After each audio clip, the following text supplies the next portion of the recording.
അപകടസ്ഥലം സന്ദർശിച്ച കേന്ദ്ര ആഭ്യന്തരമന്ത്രി അമിത്ഷാ പരിക്കേറ്റവരെ ആശുപത്രിയിലെത്തി കണ്ടു. രാജ്യം മരിച്ചവരുടെ കുടുംബത്തിനൊപ്പം ഒറ്റക്കെട്ടായി നിൽക്കുമെന്ന് മന്ത്രി പറഞ്ഞു. കുടുംബാംഗങ്ങൾക്ക് എല്ലാ സഹായവും നൽകുമെന്നും അമിത്ഷാ. നേരത്തെ വ്യോമയാന മന്ത്രിയും അപകടസ്ഥലം സന്ദർശിച്ചിരുന്നു. വിവരങ്ങളുമായി ശ്രീജിത്ത് ബാലകൃഷ്ണനാണ് നമുക്കൊപ്പം ചേരുന്നത്. ശ്രീജിത്ത്, ഇന്ന് ഉച്ചയ്ക്ക് സംഭവിച്ച അപകടം രാജ്യം കണ്ട ഏറ്റവും വലിയ ഒരു വിമാന ദുരന്തം ആയി മാറിയിരിക്കുകയാണ് എന്നുള്ളതാണ്. അതിൻ്റെ വ്യാപ്തി എത്രമാത്രമാണ് എന്ന് പിന്നീടുള്ള ഓരോരോ കാര്യങ്ങൾ പുറത്തു വരുമ്പോഴാണ് നമ്മളെല്ലാവരും മനസ്സിലാക്കിയത്. ഒരാൾ രക്ഷപ്പെട്ടു, അത്ഭുതകരമായിട്ട്. അത് വളരെ അത്ഭുതകരം തന്നെയായിരുന്നു താനും. ഇനി ഈ ഒരു ദുരന്തത്തിൻ്റെ കൂടുതൽ വ്യാപ്തി അറിയുക, ഈ ആരൊക്കെയാണ് മരിച്ചത്, അവരുടെ കുടുംബാംഗങ്ങൾ എല്ലാം എത്തി ഈ ഒരു മൃതദേഹങ്ങളൊക്കെ സ്വീകരിക്കുന്ന ആ ഒരു സമയത്തായിരിക്കും. തുടർ നടപടികളൊക്കെ ഏത് രീതിയിലാണ്? കേന്ദ്രമന്ത്രിമാരടക്കം എന്തെല്ലാം കാര്യങ്ങളാണ് വ്യക്തമാക്കിയിരിക്കുന്നത്? സ്വാതി, അസാധാരണമായൊരു അപകടം, രാജ്യത്തെ ഞെട്ടിച്ചൊരു അപകടം. ഒരുപക്ഷെ ഇന്ത്യയിൽ തന്നെ ഏറ്റവും വലിയ വിമാന അപകടങ്ങളുടെ ഗണത്തിലേക്ക് പെടുത്താവുന്ന ഒരു അപകടം. രണ്ട് രൂപത്തിലാണ് ഈ അപകടത്തെ നമുക്ക് കാണാൻ കഴിയുക. വലിയൊരു വിമാന അപകടം ഉണ്ടാകുന്നു. പറന്നുയർന്ന വിമാനം പെട്ടെന്ന് തകർന്നു വീണ് കെട്ടിടത്തിന് മുകളിലേക്ക് ഇടിച്ചിറങ്ങുന്നു. ആ കെട്ടിടത്തിനുള്ളിൽ ആളുകളുണ്ടായിരുന്നു. ആ ആളുകളും മരിക്കുന്നു. അങ്ങനെ വിമാനത്തിലുണ്ടായിരുന്നവർ മരിക്കുന്നതിനൊപ്പം തന്നെ ആ വിമാനം ഇടിച്ചിറങ്ങിയതിന് ശേഷം കൂടുതൽ ആളുകൾ, ആ കെട്ടിടത്തിലുള്ള ആളുകൾ കൂടി മരിക്കുന്നു. അങ്ങനെ രണ്ട് രൂപത്തിൽ അപകടത്തിൻ്റെ വ്യാപ്തി വളരെ വലുതാണ്. 242 പേരാണ് വിമാനത്തിലുണ്ടായിരുന്നത്. അഹമ്മദാബാദിൽ നിന്നും ലണ്ടനിലെ ഗാറ്റ്വിക് വിമാനത്താവളത്തിലേക്ക് പറന്നുയർന്ന വിമാനമാണ് തകർന്നത്. പറന്നുയർന്ന ശേഷം അഹമ്മദാബാദിലെ സർദാർ വല്ലഭായ് പട്ടേൽ അന്താരാഷ്ട്ര വിമാനത്താവളത്തിലെ 23-ാം നമ്പർ റൺവേയിൽ നിന്നും പറന്നുയർന്ന് നിമിഷങ്ങൾക്കുള്ളിലാണ് വിമാനം അപകടത്തിൽപ്പെടുന്നത്. വിമാനത്തിൻ്റെ നിയന്ത്രണം, എഞ്ചിൻ തകരാറുണ്ട് എന്ന്, വിമാനത്തിന് നിയന്ത്രണം നഷ്ടപ്പെടുന്നു, എഞ്ചിൻ തകരാറുണ്ട് എന്ന് വിമാനത്തിൻ്റെ പൈലറ്റ് എയർ ട്രാഫിക് കൺട്രോൾ റൂമിൽ അറിയിച്ചതിന് ശേഷമുള്ള ചോദ്യങ്ങൾക്ക് മറുപടി ഉണ്ടാകുന്നില്ല. മറുപടി പ്രതീക്ഷിക്കുന്നതിന് മുമ്പ് തന്നെ വിമാനം അപകടത്തിൽപ്പെടുകയായിരുന്നു. അഹമ്മദാബാദിലെ വിമാനത്താവളത്തോട് ചേർന്ന് അതിന് സമീപത്തായുള്ള ജനവാസ മേഖലയിലേക്കാണ് വിമാനം ഇടിച്ചിറങ്ങുന്നത്, അല്ലെങ്കിൽ തകർന്നു വീണ് കത്തി അമരുന്നത്, വലിയ തീഗോളമായി മാറുന്നത്. ഒരുപക്ഷെ ഈ സമാനമായ ഒരു അപകടം ഈ അടുത്ത കാലത്തൊന്നും ഇന്ത്യയിൽ ഉണ്ടായിട്ടില്ല എന്ന് വേണം കാണാൻ. ഒരു വിമാനം പൂർണ്ണമായും കത്തി അമരുന്നു. ഏതാണ്ട് 50,000 ലിറ്ററിലധികം വിമാന ഇന്ധനവുമായി പുറപ്പെട്ട, വിമാനത്തിന് ഇന്ധനം നിറച്ച് പുറപ്പെട്ട വിമാനമാണ് നിമിഷങ്ങൾക്കുള്ളിൽ കത്തി അമരുന്നതും. 242 യാത്രക്കാരുണ്ടായിരുന്നു. ഏതാണ്ട് 241 പേരുടെ മരണവും സ്ഥിരീകരിക്കാൻ കഴിയുന്നു എന്നാണ് കേന്ദ്ര ആഭ്യന്തരമന്ത്രി അമിത്ഷാ സ്ഥലം സന്ദർശിച്ച ശേഷം മാധ്യമങ്ങളോട് പറഞ്ഞത്. ഒരാൾ രക്ഷപ്പെട്ടിട്ടുണ്ട്, ഞാൻ അയാളെ സന്ദർശിച്ചു, അയാൾ പരിക്കുകളോടെ ആശുപത്രിയിൽ ചികിത്സയിലാണ് എന്ന കാര്യവും അദ്ദേഹം പറയുന്നു.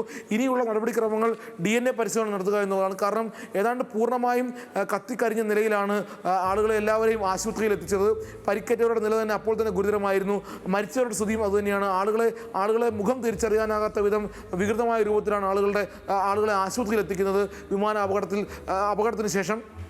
അതുകൊണ്ട് തന്നെ ആളുകളെ തിരിച്ചറിയുന്നതിന് വേണ്ടി DNA പരിശോധന, മൃതദേഹങ്ങൾ DNA പരിശോധനയ്ക്ക് വിധേയമാക്കേണ്ടതുണ്ട്. അവർക്കായി കുടുംബാംഗങ്ങളെ മുഴുവൻ അഹമ്മദാബാദിലേക്ക് കൊണ്ടുവരേണ്ടതുണ്ട്. അതിൻ്റെ ശ്രമങ്ങളാണ് ഇപ്പോൾ നടക്കുന്നത്. അഹമ്മദാബാദിലും ഗുജറാത്തിലുമുള്ള ആളുകളുടെ ബന്ധുക്കൾ, അപകടത്തിൽപ്പെട്ടവരുടെ ബന്ധുക്കൾ എല്ലാവരും തന്നെ അഹമ്മദാബാദിലെ ആശുപത്രികളിലേക്ക് എത്തുന്നുണ്ട്. സിവിൽ ആശുപത്രിയിലേക്കാണ് ആദ്യം മൃതദേഹങ്ങളും പരിക്കേറ്റവരെയും എത്തിച്ചത്. അവിടെ തന്നെയാണ് മൃതദേഹങ്ങൾ സൂക്ഷിച്ചിട്ടുള്ളത്. ഒപ്പം തന്നെ അവിടേക്ക് തന്നെയാണ് ബന്ധുക്കൾ എത്തുന്നതും. വിദേശത്തുള്ള ആളുകൾക്കും മറ്റ് സംസ്ഥാനങ്ങളിലുള്ള ആളുകൾക്കുമായി അവരുടെ ബന്ധുക്കൾ വേണ്ടി എയർ ഇന്ത്യ 2 വിമാന സർവീസുകൾ നടത്തും എന്ന് പറഞ്ഞിട്ടുണ്ട്. ഇതിലേറ്റവും ശ്രദ്ധേയമായത്, അപകടത്തിൽപ്പെടില്ല അല്ലെങ്കിൽ വലിയ അപകടങ്ങൾക്ക് കാരണമാകില്ല എന്ന് പ്രതീക്ഷിച്ചിരുന്ന ഒരു വിമാനമാണ് ബോയിങ് ഡ്രീം ലൈനർ. അതാണ് ഒരുപക്ഷെ എയർ ഇന്ത്യ അവരുടെ അഭിമാനമായി കൊണ്ടു നടന്ന വിമാനങ്ങളിലൊന്നാണ് അപകടത്തിൽപ്പെടുന്നത്. പറന്നുയർന്നയുടൻ അപകടത്തിൽപ്പെടുന്നു എന്നുള്ളത് തന്നെ ഒരുപക്ഷെ ഈ അപകടത്തിൻ്റെ കാരണത്തെക്കുറിച്ചുള്ള അന്വേഷണത്തിൻ്റെ വ്യാപ്തി വലുതാക്കും. ഇന്ത്യയിൽ സമാനമായി നടന്ന വിമാന അപകടങ്ങളുടെ സാധ്യതകൾ പരിശോധിക്കുമ്പോൾ തന്നെ, അല്ലെങ്കിൽ അതിൻ്റെ കാരണങ്ങൾ പരിശോധിക്കുമ്പോൾ തന്നെ, എഞ്ചിൻ തകരാറാകാം, അല്ലെങ്കിൽ കാലാവസ്ഥയുമായി ബന്ധപ്പെട്ട പ്രശ്നങ്ങളാകാം, അല്ലെങ്കിൽ പക്ഷികൾ വന്ന് വിമാനത്തിൽ ഇടിച്ചുണ്ടാകുന്ന അപകടമാകാം. ഇങ്ങനെ പല രൂപത്തിൽ പോകുന്നുണ്ട്. പക്ഷേ എന്നാൽ പോലും എഞ്ചിൻ തകരാർ എന്നുള്ളതാണ് പ്രാഥമികമായി നമുക്ക് നൽകാൻ കഴിയുന്ന അല്ലെങ്കിൽ ലഭ്യമാകുന്ന വിവരം. അത് പൈലറ്റ് അങ്ങനെ പറഞ്ഞതായി, പൈലറ്റ് എയർ ട്രാഫിക് കൺട്രോൾ റൂമിനെ ഇക്കാര്യം അറിയിച്ചതായും എയർ ട്രാഫിക് കൺട്രോൾ റൂമുമായി ബന്ധപ്പെട്ടുള്ള വിവരങ്ങൾ പുറത്തു വരുന്നുണ്ട്.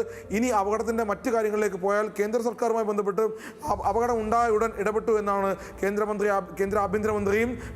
ആഭ്യന്തരമന്ത്രി അമിത്ഷായും സ്ഥലം സന്ദർശിച്ച കേന്ദ്ര വ്യോമയാന മന്ത്രി രാംമോഹൻ നായിഡുവും പറഞ്ഞത്. സംഭവം അറിയുന്നു, പ്രധാനമന്ത്രിയുടെ ഓഫീസിൽ നിന്ന് തന്നെ ആദ്യ ഇടപെടലുണ്ടാകുന്നു, അവിടേക്ക് കേന്ദ്രമന്ത്രിമാരെത്തുന്നു. കൂടുതൽ അതോടൊപ്പം തന്നെ രക്ഷാപ്രവർത്തനത്തിനായി നമ്മൾ ഈ വാർത്ത ആദ്യം റിപ്പോർട്ട് ചെയ്യുമ്പോൾ 12 ഫയർ എഞ്ചിനുകളാണ് ഈ അപകട സ്ഥലത്തേക്ക് അഹമ്മദാബാദിൽ നിന്നും വിമാനത്താവളത്തിൽ നിന്നുമൊക്കെ എത്തുന്നത്. അതിനുശേഷം കൂടുതൽ ഫയർ എഞ്ചിനുകൾ എത്തുന്നു. പിന്നീട് NDRFിൻ്റെ 3 സംഘങ്ങളെ അവിടേക്ക് വിന്യസിക്കുന്നു, നിയോഗിക്കുന്നു. ഇപ്പോൾ ഏറ്റവും ഒടുവിൽ സൈന്യമാണ് അവിടെ രക്ഷാപ്രവർത്തനത്തിന് നേതൃത്വം നൽകുന്നത്. കാരണം വിമാനം തകർന്നു വീണു എന്നുള്ളതിനപ്പുറത്തേക്ക് വിമാനം തകർന്നു വീണത് ജനവാസ കേന്ദ്രത്തിലാണ്. ഒരു ആശുപത്രിയിലെ മെഡിക്കൽ വിദ്യാർത്ഥികളുടെ ഹോസ്റ്റലിലേക്കാണ്. അവിടെ വിദ്യാർത്ഥികൾ ഉണ്ടായിരുന്നു, ഏതാണ്ട് 50ഓളം വിദ്യാർത്ഥികൾ ഉണ്ടായിരുന്നു.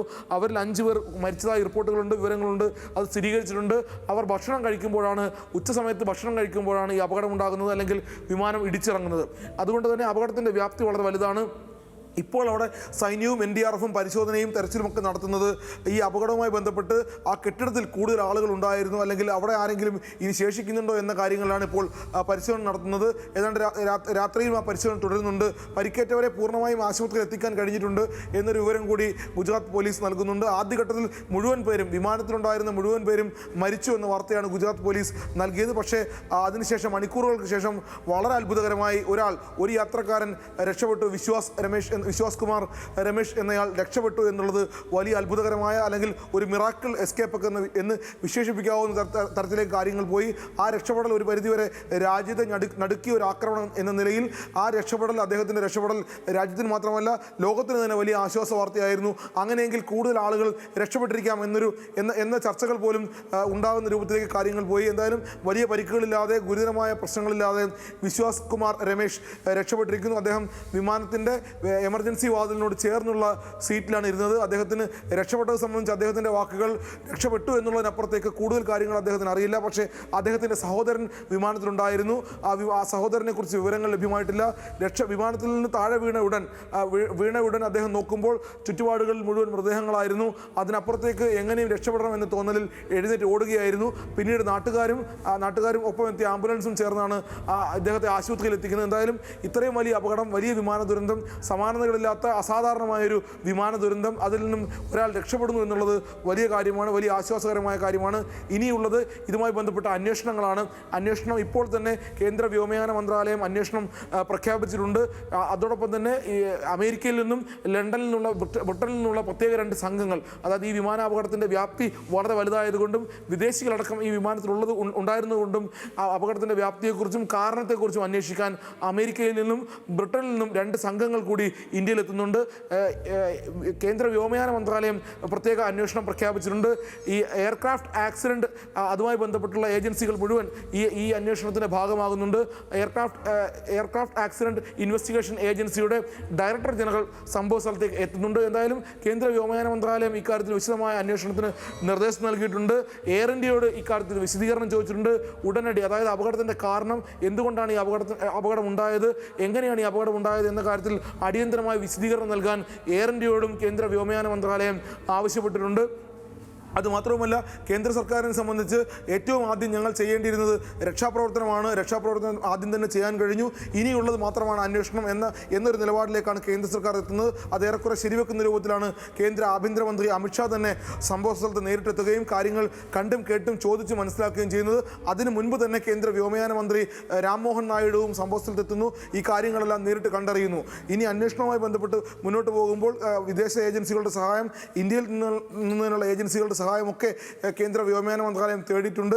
ഒരുപക്ഷെ രാജ്യത്ത് തന്നെ ഏറ്റവും സുരക്ഷിതമായ വിമാനത്താവളങ്ങൾ എന്ന് വിശേഷിപ്പിച്ചിരുന്ന അഹമ്മദാബാദ് വിമാനത്താവളത്തിൽ നിന്നും പറന്നുയർന്ന വിമാനം, അത് ഇന്ത്യയിൽ തന്നെ എയർ ഇന്ത്യയുടെ കയ്യിലുള്ള ഏറ്റവും സുരക്ഷിതവും ഒരു അപകടങ്ങൾ ഉണ്ടാകില്ല എന്ന് വിശ്വസിച്ചിരുന്ന ബോയിങ് വിമാനമാണ് അപകടത്തിൽപ്പെട്ടിട്ടുള്ളത്. ആ അപകടത്തിൻ്റെ കാരണങ്ങളെക്കുറിച്ചാണ് ഇനി അറിയേണ്ടത്. അതിൻ്റെ അന്വേഷണമാണ് മുന്നോട്ട് പോകുന്നത്.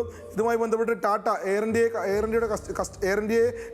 ഇന്ത്യയുടെ ചുമതലയുള്ള ടാറ്റ കൊല്ലപ്പെട്ടവരുടെ അപകടത്തിൽ മരിച്ചവരുടെ കുടുംബങ്ങൾക്ക് 1 കോടി രൂപ സഹായധനമായി പ്രഖ്യാപിച്ചിട്ടുണ്ട്. അവരുടെ കുടുംബങ്ങൾക്കൊപ്പം നിൽക്കുന്നു എന്നാണ് എയർ ഇന്ത്യയും പറയുന്നത്. കേന്ദ്രമന്ത്രി അമിത്ഷായും അതുതന്നെയാണ് പറഞ്ഞത്.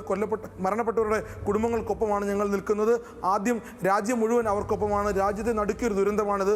അതുകൊണ്ട് തന്നെ മരണപ്പെട്ടവരുടെ കുടുംബങ്ങൾക്കൊപ്പം നിൽക്കുന്നു, അവരുടെ ദുഃഖത്തിൽ പങ്കുചേരുന്നു എന്ന് പ്രധാനമന്ത്രിയും രാഷ്ട്രപതിയും അമിത്ഷായും രാംമോഹൻ നായിഡുവും ഒക്കെ വ്യക്തമാക്കിയിട്ടുണ്ട്. അഗാധമായ ദുഃഖം എല്ലാവരും രേഖപ്പെടുത്തുന്നു. അതുമാത്രമല്ല, അതുമാത്രമല്ല 53 ബ്രിട്ടീഷ് പൗരന്മാരും 7 പോർച്ചുഗീസ് പൗരന്മാരും 1 കനേഡിയൻ പൗരനും ഉൾപ്പെടെയാണ് ഈ അപകടത്തിൽപ്പെട്ടിട്ടുള്ളത്. അതുകൊണ്ട് തന്നെ വിദേശ രാജ്യങ്ങളടക്കം അമേരിക്കയും ബ്രിട്ടനും റഷ്യയും അതോടൊപ്പം തന്നെ അതുമാത്രമല്ല വിദേശ രാജ്യങ്ങളായ ഡച്ച് അടക്കമുള്ള രാജ്യങ്ങളെല്ലാം ഡച്ച് എംബസി അടക്കം ഈ അപകടത്തിൽ ദുഃഖം രേഖപ്പെടുത്തിയിട്ടുണ്ട്. അതുമാത്രമല്ല അന്വേഷണവുമായി ബന്ധപ്പെട്ട് ബോയിങ് വിമാനത്തിലുണ്ടായ വലിയ അപകടം ലോകത്തെ തന്നെ ഞെട്ടിച്ചിട്ടുണ്ട്.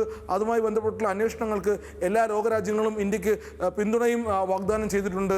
സ്വാതി.